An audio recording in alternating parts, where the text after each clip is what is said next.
রূপকুমারী যুবরাজের খুঁজে তাকে সারা জঙ্গল জঙ্গল খুঁজে বেড়ায়, কিন্তু তাকে কোথাও পায় না। সে অনেক ক্লান্ত হয়ে মাথা ঘুরে পড়ে যায়। আর এদিকে তার সিংহ বন্ধু তার পাশেই ছিল। বন্ধু রূপকুমারী, তোমার কি হলো? তুমি তো এখানে অনেকক্ষণ থেকেই পড়ে আছো যুবরাজের খোঁজে। কিন্তু যুবরাজ যে এখন কোথায়, তাকে আমি কি করে খুঁজে দিব? জানি না সে তোমার কাছে আবার কখন আসবে। আমি আর যে তোমার এত কষ্ট দেখতে পারছি না রূপকুমারী। এদিকে যুবরাজ আরিয়ান রূপকুমারীর খোঁজে সে জঙ্গল জঙ্গল খুঁজে বেড়ায়। তার সামনে দেখে এক সাধু বাবাকে বসে থাকতে। তারপর তাকে গিয়ে কথা বলে। সাধু বাবা, ও সাধু বাবা, আমি অনেক বিপদে পেরে তোমার কাছে এসেছি। আমার রূপকুমারীকে খুঁজে পাচ্ছি না। আপনি কি কোথাও দেখেছেন জঙ্গলে? দেখলে বলবেন দয়া করে আমায়। যুবরাজ, এটা তুমি কি করলে? আমার এতদিনের ধ্যান তুমি ভেঙে দিলে। তাই আজকে আমি তোমাকে এক্ষুনি অভিশাপ দিচ্ছি। আরে না সাধু বাবা, দয়া করে আপনি এরকমটা করবেন না। আমি আমি অনেক বিপদে পড়ে বাবা আপনাকে ডিস্টার্ব করে ফেলেছি।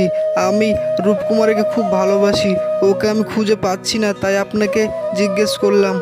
তাহলে শোনো যুবরাজ, যেহেতু তুমি তোমার ভালোবাসার মানুষকে খুঁজে বেড়াচ্ছ, ওই জন্য আমাকে জিজ্ঞেস করেছো, তাই আমি তোমাকে ক্ষমা করে দিলাম। তবে শোনো, আমি তোমায় কিছু কথা বলি। তোমার রূপকুমারীকে আমি এই জঙ্গলের শেষে দেখেছিলাম। তুমি এখন এই জঙ্গলের পথ দিয়ে সোজা চলে যাবে। তারপর দেখবে একটা গাছের পাশে সে অসহায় অজ্ঞান হয়ে পড়ে আছে। তারপর যুবরাজ সাধু বাবার কথা শুনে সে জঙ্গলের পাশ দিয়ে রাস্তা দিয়ে সে এগোতে থাকে রূপকুমারের দিকে।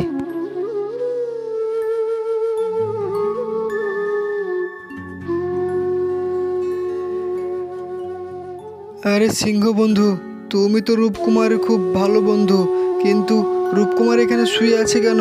তার কি হয়েছে সিংহ বন্ধু? কি ব্যাপার? তুমি আমাকে কথা বলছো না কেন? চুপ করে আছো কেন বন্ধু, বলো।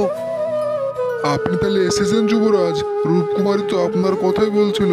আপনাকে তো সে কাল হানে খুঁজে বেড়াচ্ছে সারা জঙ্গলে। সে অনেক ক্লান্ত হয়ে এখন অজ্ঞান হয়ে আছে। আমি তো কিছুই করতে পারছি না। আমি চলে এসেছি। আমি রূপকুমারীর কোনো ক্ষতি হতে দিব না। আমি তাকে অনেক ভালোবাসি। আমি তাকে সুস্থ করবই, যেমন করে হোক আমি তাকে বাঁচাবই।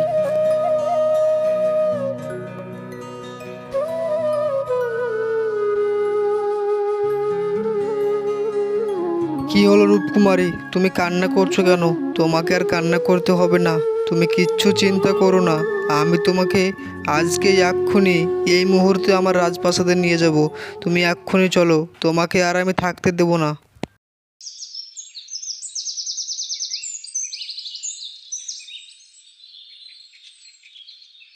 তারপর যুবরাজ রূপকুমারীকে নিয়ে তাদের রাজপ্রাসাদে ফিরে এলো। দেখো মা, আমি রূপকুমারীকে অনেক কষ্ট করে জঙ্গল থেকে খুঁজে এনেছি। সে অনেক দূরে চলে গেছিল। আজকের পর থেকে তাকে কিচ্ছু বলবে না। আমার সঙ্গে তুমি এইভাবে কথা বলছো কেন যুবরাজ? তুমি কি ভুলে গেছো তুমি একটা যুবরাজ? আমি বুঝতে পেরেছি তুমি এই মেয়ের জন্য আমার সঙ্গে খারাপ ব্যবহার করছো। না মা, আমি তোমার সঙ্গে কোনো খারাপ ব্যবহার করছি না। তুমি তো জানো আমি রূপকুমারীকে ভালোবেসে বিয়ে করেছি। দয়া করে তুমি রূপকুমারের সঙ্গে খারাপ ব্যবহার করো না। ঠিক আছে যুবরাজ, তুমি এখন রূপকুমারীকে নিয়ে তোমার রুমে যাও। আমি কিছুক্ষণ পর রূপকুমারীর সঙ্গে কথা বলতে আসছি। তোমরা এখন ঘরে বিশ্রাম করো।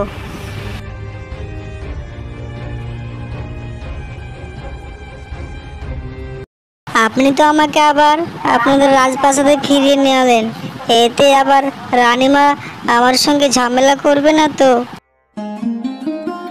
আরে না রূপকুমারী, তুমি কিছু ওইসব নিয়ে চিন্তা করো না। তুমি রানীমাকে চিনো না, সে অনেক ভালো।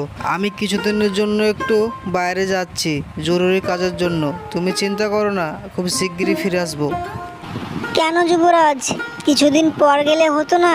এত সকালে চলে যাবেন, আমি আবার একা থাকবো। আমার তো খুব ভয় করবে। রানীমা আবার আমার কি না জানে বলবে। আরে না রূপকুমারী, তোমার কিছু ভয় নেই, কিছুদিনের তো ব্যাপার। তারপর যুবরাজ কিছুদিনের জন্য রূপকুমারীকে ছেড়ে বাইরে গেল। তারপর রূপকুমারীর ঘরে রানীমা এলো। তারপর রূপকুমারীকে জিজ্ঞেস করছিল, কি ব্যাপার রূপকুমারী, একদিন আসতে না আসতেই যুবরাজ বা বাইরে কোথায় গেল? তাকে কোথায় পাঠালো তুমি আবার? যুবরাজ কোথায় গেল আপনাকে বলে যায়নি রানীমা? সে তো আমায় বলে গেল বাইরে কিছু কাজের জন্য গেছে। এটা কেমন কথা বলছো রূপকুমারী? কালকে না আসতেই তুমি যুবরাজকে বাইরে পাঠিয়ে দিলে? সে আমাকে একটা কথাও বললো না, তোমাকে বলে গেছে? ঠিক আছে, তুমি এখন এইখানে অপেক্ষা করো, আমি বাইরে গেলাম। চুপচাপ এখানে বসে থাকো।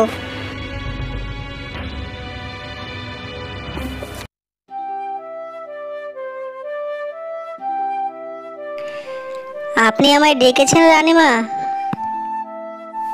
হ্যাঁ রূপকুমারী, আমি তোমায় ডেকেছিলাম।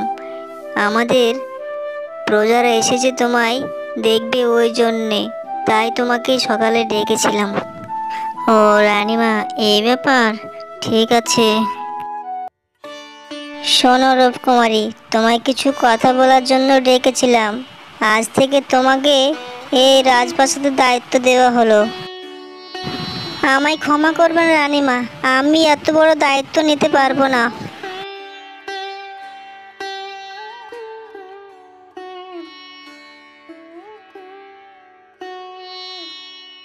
দেখতে দেখতে বেশ কিছুদিন কেটে গেল। এইদিকে রূপকুমারী একা রাজপ্রাসাদের দিকে জঙ্গলের দিকে চেয়ে অপেক্ষা করে। এদিকে রূপকুমারী অনেক মন খারাপ করে একাই দাঁড়িয়েছিল।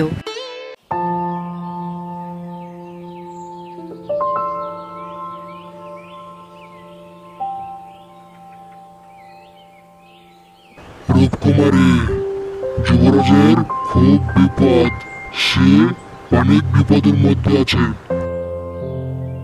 এটা আমায় কে বলে গেল? এ কোন অলক্ষণে কথা? যুবরাজের নাকি অনেক বিপদ? এটা কি করে? আল্লাহ তুমি রক্ষা করো, কোনো বিপদ যেন না আসে যুবরাজের। হে আমায় এখন তো আর ঘুম আসছে না।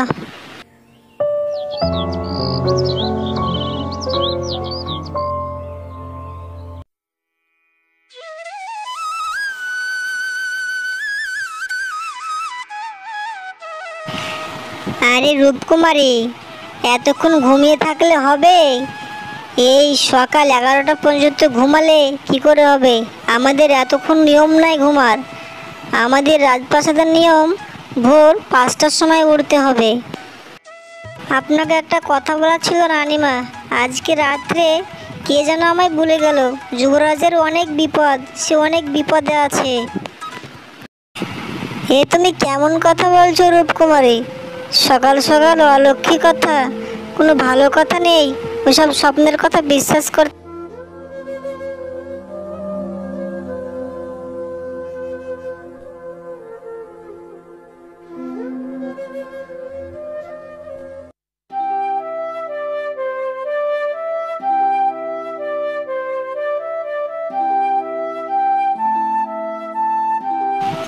যুবরাজ, আপনাকে নিয়ে আমি অনেক চিন্তিত ছিলাম, কারণ আমি একটা দুঃস্বপ্ন দেখেছিলাম যে তোমার অনেক বিপদ।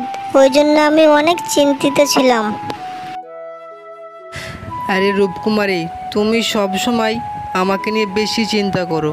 তোমায় অত চিন্তা করতে হবে না, আমি বলিনি আমার কিচ্ছু হবে না। যাবো আর কিছুদিনেই ফিরে আসবো। আমার অনেক মন খারাপ করছে যুবরাজ আমাদের গ্রামে যাওয়ার জন্য। আজকে না হয় চলেন, আমাদের গ্রামে যাব। এখানে আর ভালো লাগছে না। ঠিক আছে রূপকুমারী, তুমি কিচ্ছু চিন্তা করো না।